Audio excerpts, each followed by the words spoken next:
accidentally got lost in Trastevere, deep into it in a part that was so different from the Rome that you see in movies, with no tourists at all.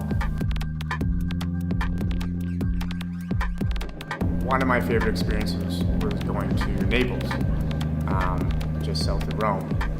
And if I give a little bit of background from it, it was very interesting for me because before I got accepted into the field school and when we actually started, I thought that our opportunity was with video, and that if we wanted to attract to this wider audience, this wider design community, get this wider exposure for our field school and for our school program, video was the opportunity or the paradigm to show that through. The most memorable place for me was Florence, and that's because it was beautiful and there was such a strong sense of art there, but it was a different kind of beauty. It was something that was more personal because you had to seek it out on your own. In the city that's so infested with tourists, you kind of are forced to find different ways to appreciate the area. So something like sitting at the bridge in Ponte di Santa Trinita and just watching the sunset, or biking along the river and watching the reflection of the lights at night. It was little things like that that made the experience more memorable and personal for myself. If you wanted to learn the design culture of Italy, to have an experience and being able to be in the setting, to immerse in that culture is most important, because it's really hard to communicate. It's really hard to teach how things feel, how things smell, how things, it's really hard to teach about the phenomenology of senses unless you're really right there, unless you really can feel and experience it yourself. I studied the architecture of the Pantheon, and going in there for the first time just completely obliterated everything that I learned about it, because that experience is not something you can just merely capture in a photo or a video or anything. You have to physically walk in as a little human, walk into that space and just feel it, and man, there's nothing like it. I remember the first time I entered San Carlino. I just had this very overwhelming feeling in me that I could not contain. Just being in that chapel and thinking about his entire life story. Here's a man who lived such a sad life and ended his life in a very non-ideal way. But look at all the beauty that he has created, and how something as plain as space and as plain as a building could actually touch you in your heart and can actually move you so much.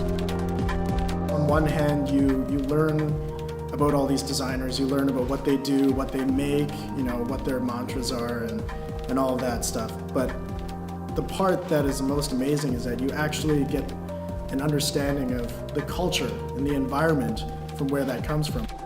We had the opportunity to meet quite a few amazing, astonishing, and well-established designers or creatives or artists of different fields. And it's very awe-inspiring to walk into their office and get to see their body of work and be able to ask them questions one-on-one.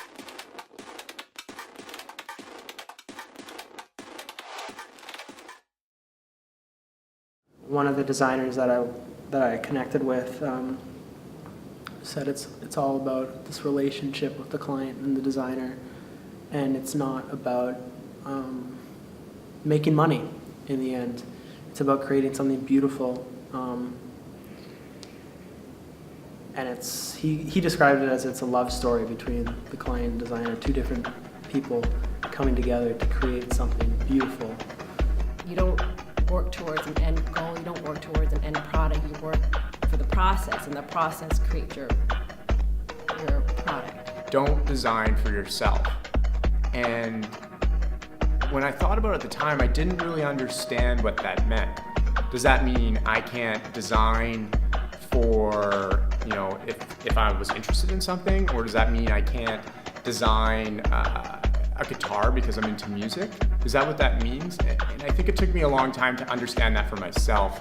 And what I finally got to was, it wasn't that you couldn't do those things or that example, it was that if you were to do that, so the example right now is I'm working with a friend on a fitness software application. And I'm familiar with the athletic scene, but I'm not designing it for myself. I'm not designing it the way that I want it. Design is a method where you sort of construct or structure things in a very personal way, where you can tell your personal story and share your personal story through, either by designing an object or by designing interaction or experiences or behavior.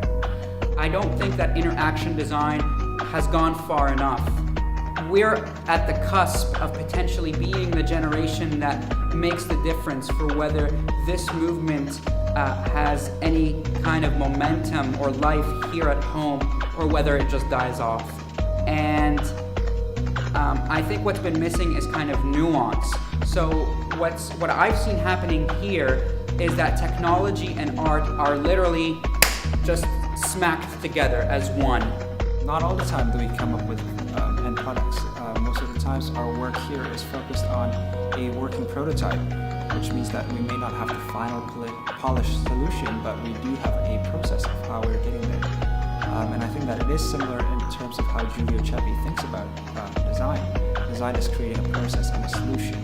It's not just about the ideas, it's how the ideas come together that makes the design work. This sense of not relying too heavily on technology and being in an interactive design student, you kind of get lost in using technology to create something where it's not actually necessary. So being in field, it taught me when to use technology, when necessary, and how important the design aspect is before technology. I've never been a fan of design that mimics art for art's sake. I think there needs to be a purpose. There needs to be an environment that it's going into. There needs to be a culture that it draws root from. There needs to be an audience that, or a user that it is designed for. There needs to be a consideration of all the stakeholders. There needs to be a client that commissions it. Design doesn't have to be overly complicated or in your face. It can be very subtle. The process you take in order to enhance what already is happening today for the future, for the next generation, be it long-term or short-term, and the end goal of it ideally should be to enhance something, whether it be it graphically or physically or the audio of something, whatever experience. Overall, it should bring joy and enhancement and an ease and comfort to the end user. I think it's about the story of how you got there, the story of how it impacts other people's lives. I think it's the power to instill a certain kind of story in a lifeless object and give it life, and which all begins again with passion. To see a problem as something, it's to see a problem as an opportunity. What kind of opportunity can you leverage out of these constraints or leverage out of this problem? I think it's not necessarily only about problem solving, but that's often where you start.